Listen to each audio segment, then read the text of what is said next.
Баршаңызға қайырлы күн, құрметті көрермендер. Менің арнама қош келдіңіздер. Келіп жеткен ораза айы мүбәрак болсын. Барлықтарыңыздың ұстаған оразаңыз қабыл болсын. Сіздерге осы кешкі ауызашарға осындай дәмді бәліш жасап көруге кеңес беремін. Өте дәмді болып шығады. Ыстық тамақтың орнына жасасаңыздар болады. Ортасындағы салмасы барлығы өте дәмді, қамыры өте жұмсақ болып шығатын керемет бәліш. Барлықтарыңызға ұнайды деген ойдамын. Менің отбасыма ұнады. Егер де ұнап жатса, видеоны соңына дейін көріңіздер. Ал енді бізге бәліш жасау үшін ұн қажет болады. 450 грамм ұн електен өткізілген міндетті түрде, және де үстіне тұз қосып, қосқышты қосып араластырамыз. Ұнымызды араластырғаннан кейін үстіне бөлме температурасында ерітілген 150 грамм сары майды қосып, шашыраңқы болып тұратын қамыр жасаймыз. Осылай қалақпен араластырып алып, одан кейін қалғанын қолмен жақсылап тұрып араластырамыз. Бұл қамырдың рецептісі өте керемет болып шығады. Басқа да бәліштерге жарай беретін, өте керемет болып жұмсақ болып шығатын қамырдың рецептісі. Басқа пирогтарға жасасаңыздар да болады. Жай ғана картоппен, орам жапырақпен шығатын пирогтарға да келе береді. Міне осындай шашыраңқы болып тұру керек. Қолымызбен қысқан кезде егер де ұнымыз бірігіп қалса, онда біздің ұнымыз дайын деген сөз. Енді үстіне 130 грамм айран мен 200 грамм қаймақ қосамыз. Қаймақ менде үйдің қаймағы, егер дүкеннің қаймағы болса 20% қаймақ болған дұрыс болады. Енді осы қамырды жақсылап тұрып, ары қарай қолмен араластырып, жұмсақ қамыр илейміз. Біздің қамырымыз өте жұмсақ болып шығады, өйткені құрамында қаймақ айран болғандықтан өте әдемі болып шығады. Міне менің қамырым дайын болып қалды. Егер де қолдарыңызға қатты жабысып жатса, кішкене ғана ұн сеуіп, тағы да илеп жіберсеңіздер жеткілікті. Одан артық көп қоспаңыздар. Шамамен 10-20 граммнан артық ұн қоспаңыздар. Енді дайын болған қамырды салфанға салып, тоңазытқышқа қоя тұрамыз 1 сағатқа. Оған дейін ішіне салатын салмасын дайындаймыз. Мен 500 грамм ет алдым тартылған. Ішіне салатын көкөністер бар. 100 граммдай асқабақ, 4 дана орташа көлемде картоп, және де 3 дана орташа көлемде пияз. Егер де үйлеріңізде құйрық май болса, тіпті жақсы болады. Турап қосып жесеңіздер өте дәмді болады. Егер де құйрық майларыңыз болмаса, сары май қосатын боламыз. Енді осылай барлық көкөністерді кішкентай бөліктерге бөліп, осылай турап аламыз дайындап.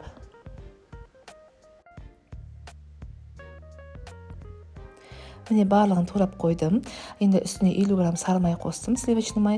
Бұл бізге құйрық майдың орнына кішкене дәм береді. Енді дәмдеуіштер қосамыз. Орегано дәмдеуші, базилик, 1 шай қасық тұз, және де жарты қасық қара бұрыш қосамыз шай қасықпен. Енді барлықтарын араластырамыз. Жақсылап тұрып араластыруға қажет болады. Ішіндегі сары майын жақсылап ерітіп араластырамын.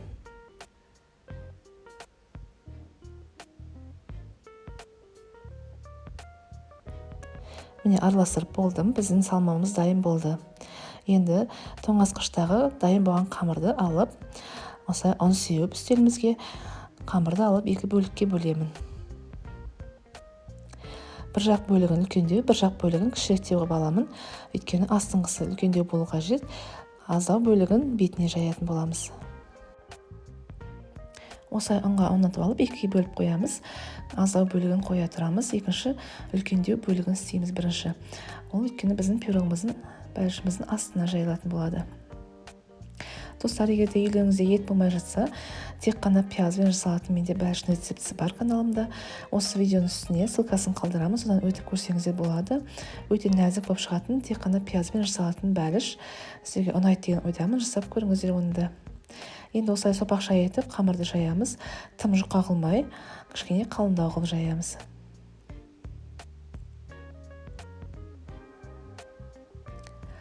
Қамырымыз дайын болды.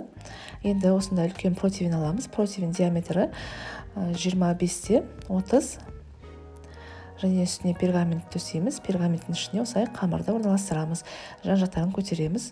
Өйткені біз қазір ортасына салмасын салған кезде асып кетпес үшін кішкене биіктеу қылып көтеріп аламыз.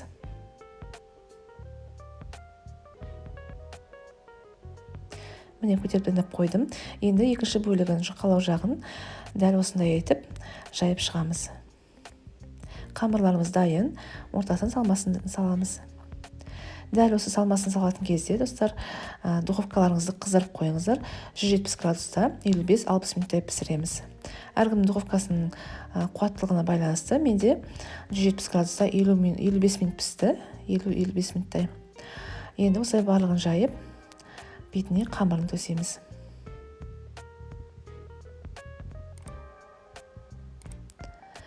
Қамырын жайғаннан кейін жан жақтарын менің осылай әдісіммен, егер де ұнап жатса осылай менің әдісіммен түйдіңіздер. Егер де олай ыңғайсыз деп жатсаңыздар, жай ғана бір-біріне жабыстырып түйсеңіздер болады. Ешқандай айырмашылығы жоқ. Тек қана қамырларыңыз жабысса болды. Осылай бір-біріне айқастырып, қысып, әдемілеп істеуге де болады.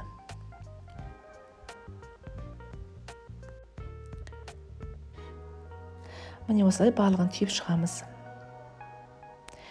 Пирогымның жан-жағын барлығын түйіп шықтым. Енді бізге әдемілік үшін кішкене астың жаққа қарай басып қоямыз шеттерін.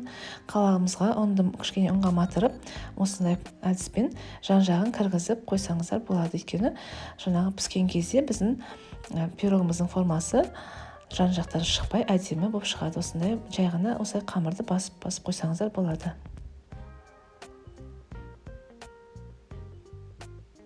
Сіздерге мен бүгінгі рецепт ұнайды деген ойдамын, достар.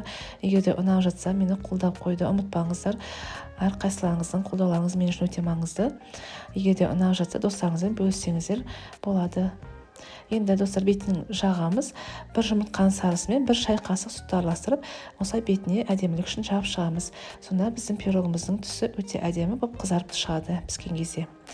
Міне жабып болдым. Енді сән келтіретіндей осындай шамышқымен осындай әдемі сызықшалар істесеңіздер, пирогымыз піскен кезде әдемі болып тұрады. Егер де үйлеріңізде кунжут немесе мак болса, бетіне сеуіп қойсаңыздар, ол да өте әдемі, сондай бір ерекшелік береді біздің пирогқа. Достар, міне мен пирогым дайын болды, өте ыстық әлі. Қазір формасын алып шығамыз. Міне формасын алып шықтым. Өте ыстық және жұмсақ шықты. Енді ыстық кезінде сіздерге қазір кесіп көрсетемін. Иісі мұрын жаратындай өте дәмді болып шықты. Өзіме де балаларыма да қатты ұнады. Ауыз ашатын уақытқа істеп көріңіздер. Өте ұнайтынына сенімдімін сіздерге де. Ортасындағы салмасының осындай сорпасы әлі де шығып тұрған иісі де керемет. Міне осындай әдемі пирог жасап көріңіздер. Егер де ұнап жатса, астына комментарийға өздеріңіздің ойларыңызды, пікірлеріңізді қалдырып қойыңыздар. Және де достарыңызбен бөлісіп, басқа да интернет желілеріне бөлісіп, мені қолдап қойыңыздар. Ары қарай менің каналымды дамыту үшін үлестеріңізді қоссаңыздар, өте қуанышты боламын. Барлығы тегін, менің подписка жасап қоюға да сіздерге тегін. Сондықтан да маған тіркеліп, лайк басып, комментарий жазып қойды ұмытпаңыздар. Және де астына қоңыршаны басып қойыңыздар. Менің алдағы видеоларымды жіберіп алмаңыздар. Келесі видеода кездескенше сау болыңыздар.